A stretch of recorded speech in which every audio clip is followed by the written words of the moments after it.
வணக்கம் ஸ்டீஃப். சிங்கப்பூர் ஜூவுக்கு எப்படி சிம்பிளா போயிட்டு வரலாம் அப்படின்னு சொல்லி ஒரு சின்ன டீடைல் கொடுக்குறேன். நீங்க ஜூவை ரீச் பண்றதுக்கு எம்ஆர்டில இருந்து எப்பயுமே ஷட்டில் பஸ் வந்துட்டே இருக்கும். ஸோ அந்த ஷட்டில் பஸ்ஸை ஃபாலோ பண்ணி நீங்க இங்க வந்துடலாம். அடல்ட்டுக்கு உள்ள என்ட்ரி ஃபீஸ் $30 வாங்குறாங்க. ஸோ அதுக்கப்புறம் நீங்க உள்ள எக்ஸ்ப்ளோர் பண்றதுக்கு நிறைய விஷயம் இருக்கு. Chimpanzees, giraffe, animals, reptiles, snakes, reptiles varieties, snakes, frogs, அந்த மாதிரி நிறைய வெரைட்டிஸ் இருக்கு. அது மட்டும் இல்லாம ஃப்ரெஜைல் ஃபாரஸ்ட்னு ஒரு இடத்துல பேர்ட்ஸ், பேரட்ஸ், அனந்தண்ணி வவ்வாலு, ஈவன் டக்கு, அந்த மாதிரி நீங்க நிறைய பேர்ட்ஸ் அந்த இடத்துல பார்க்கலாம். மட்டும் இல்லாம இங்க எனக்கு பிடிச்ச மாதிரி இருந்தது வந்து சிங்கம், அரிக்குதிரை, ஜிராஃப், இந்த மாதிரி நிறைய அனிமல்ஸ் நான் இங்க பார்த்தேன். எனக்கு ரொம்பவே பிடிச்சிருந்துச்சு. ஃபர்ஸ்ட் டைம் பார்க்குற ஒரு மாதிரி எக்ஸைட்டடா இருந்துச்சு. நிறைய விலங்குகள் இருக்கு. ஜூவை சுத்தி பார்க்கணும் அப்படின்னு ஆசைப்பட்டீங்கன்னா காலைல 8 மணில இருந்து ஈவினிங் 6 மணி வரைக்குமே சுத்தி பார்க்கலாம். அது மட்டும் இல்லாம சாப்பாடு பத்தின திங்கிங் தேவையில்ல. இங்கே ஃபுட் கோர்ட்ஸ் நிறைய இருக்கு.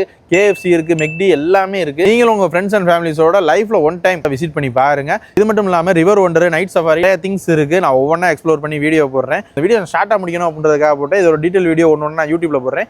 வீடியோ மறக்காம லைக் பண்ணி பேஜை ஃபாலோ பண்ணிக்கங்க மக்களே. தேங்க்யூ. அடுத்த பஞ்சாயத்துல மீட் பண்ணுவோம்.